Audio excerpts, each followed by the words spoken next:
Hello everyone, welcome to my channel. बच्चों, आज हम करने वाले हैं प्रश्नावली 3.2 कक्षा 10वीं गणित। इसमें हम प्रतिस्थापन विधि से इस क्वेश्चन को सॉल्व करेंगे। यह प्रश्न नंबर तीसरे का पहला प्रश्न है। दो संख्याओं का अंतर 26 है और एक संख्या दूसरी की 3 गुनी है, तब उन्हें ज्ञात कीजिए। यहाँ पे दो संख्याओं का अंतर दिया है 26 और एक संख्या दूसरी की 3 गुनी है। एक संख्या दूसरी की 3 गुनी है, तो हमें उन्हें ज्ञात करना है। तो यहाँ लिखेंगे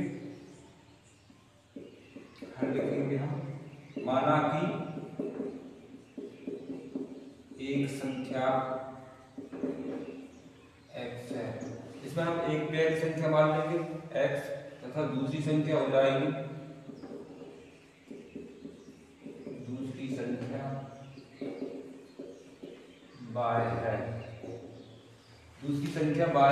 तब प्रश्न में है कि एक संख्या दूसरी की 3 गुनी है। तो हमें मानी हमने एक संख्या x है, दूसरी संख्या मानी है जो पहली संख्या है, एक संख्या दूसरी की 3 गुनी है। दूसरी संख्या है यहाँ पे y, दूसरी की ये पहली संख्या जो है 3 गुनी है, जिसमें 3 का गुणा कर देंगे। इसको बना लेंगे हम समीकरण नंबर 1। इसके बाद ये प्रश्नानुसार है हमारा,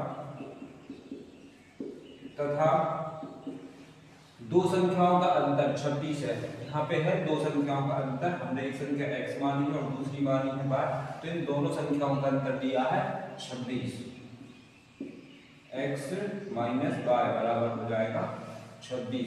ये दो संख्याओं का अंतर है 26, x माइनस y बराबर करेंगे 26। ये हो जाएगा यहाँ पे समीकरण नंबर 2।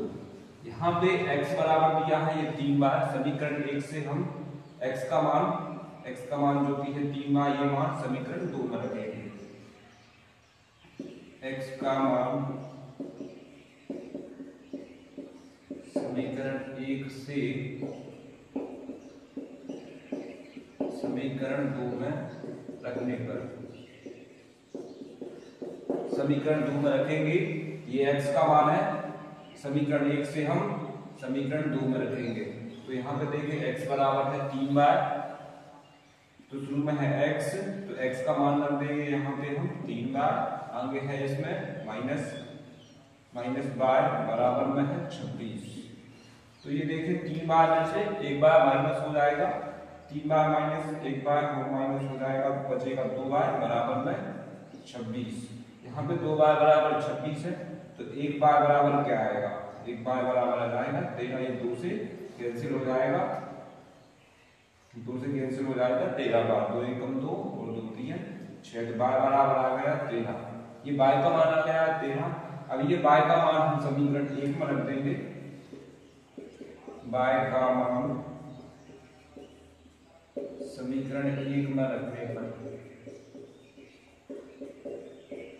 तो यहाँ से y का मान हम समीकरण 1 में रखेंगे तो x का मान हमको प्राप्त हो जाएगा। तो x बराबर है 3 इंटू y का मान है यहाँ पे 13। तो x बराबर 13 इंटू 3, 13 का 3 में गुणा हो जाएगा, तो ये आएगा 13 39। इस तरह से ये x का मान आ गया। यहाँ हमने पहला एक संख्या मानी थी x, तो x बराबर आ गया 39, तथा दूसरी संख्या मानी थी हमने y, तो x का मान हो गया। अतः दो संख्याओं का अंतर 26, इन दोनों का अंतर आएगा 26, और एक संख्या यहाँ पे पहली संख्या होगी जो दूसरी की 3 गुनी हो जाएगी। तो x का मान है यहाँ पे देखिए x बराबर आ गया है। अतः जो संख्या हमने मानी थी वो लिख दे रहा है। अतः एक संख्या आ गया, x का मान आ गया 39, एक संख्या 39, एवं दूसरी संख्या क्या है, दूसरी संख्या का मान y बराबर है 13, दूसरी संख्या 13 है। ये हमारा आंसर हो जाएगा। आई होप आपको क्लियर हो गया होगा। Thank you. ये है 2x प्लस 3y बराबर 11। ये समीकरण 1 और समीकरण 2 है। इसमें 2x माइनस 4y बराबर -24। ये हो जाएगा समीकरण नंबर 2। यहाँ पे हम देख सकते हैं कि ये समीकरण 2 है, इसमें 2 से भाग चला जाएगा। तो हम समीकरण 2 में क्या करेंगे, 2 से भाग दे देंगे। तो 2 से भाग देंगे तो ये क्या हो जाएगा, यहाँ पे ये हो जाएगा 2 एकम 2 x बचेगा खाली, तो ये हो जाएगा 2 दूनी 4 बाय, यहाँ पे आएगा -2 बाय बराबर, और ये हो जाएगा -12, 2 एकम 2 2 दूनी 4, ये 2 से भाग दे दिया है। तो ये हम इसको समीकरण नंबर 3 बना लेंगे। इसके बाद समीकरण 3 से प्रतिस्थापन विधि से इसको हम हल करेंगे। समीकरण 3 से हम देखेंगे यहाँ पे -2y बराबर क्या हो जाएगा, पक्षांतर हो जाएगा, तो x बराबर क्या हो जाएगा 2y माइनस का 12, x बराबर क्या हो जाएगा -2y, इस तरफ जाके प्लस का 2y हो गया, और ये बन जाएगा समीकरण नंबर 4। इसको हम समीकरण नंबर 4 बना देंगे। इसके बाद ये x का मान हम समीकरण 1 में रखेंगे, क्योंकि हमने 2 से 3 बनाया है और 3 से ही ये समीकरण नंबर 4 बना है, तो ये मान हमें समीकरण 1 में रखना है। 2 से हमें समीकरण मान जो x का मान निकलेगा वो 1 में रखते हैं, और 1 से बनाते हैं समीकरण नंबर 3, तो वो फिर हम समीकरण 2 में रखते हैं। तो x का मान ये समीकरण नंबर 1 में रखेंगे हम। तो देखें 2 इंटू x आ गया यहाँ पे, तो x का मान क्या है 2y - 12, ये मान रखेंगे, तो ये हो जाएगा 2y - 12, आगे है इसमें प्लस 3y बराबर 11। ये समीकरण 1 में हमने x का मान रख दिया है। आगे देखें गुणा होगा सीधा, ये हो जाएगा 2 दूनी 4y, और ये हो जाएगा -12 दूनी 24, क्या हो जाएगा 12 दूनी 24 हो जाएगा, प्लस 3y बराबर है 11।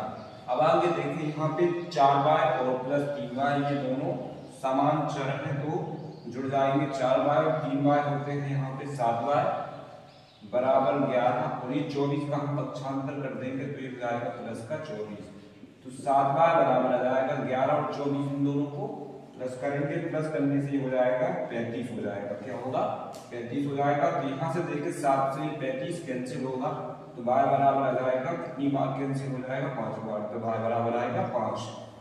यहाँ से y का मान आया 5, ये y का मान हम समीकरण 4 में रखेंगे। y का मान समीकरण 4 में रखने पर,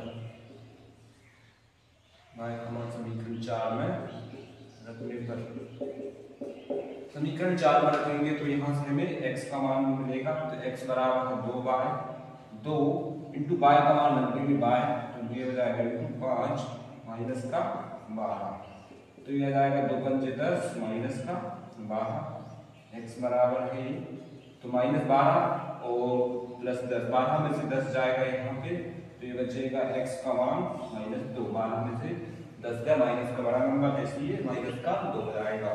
x का मान आ गया -2 और y का मान आ गया 5।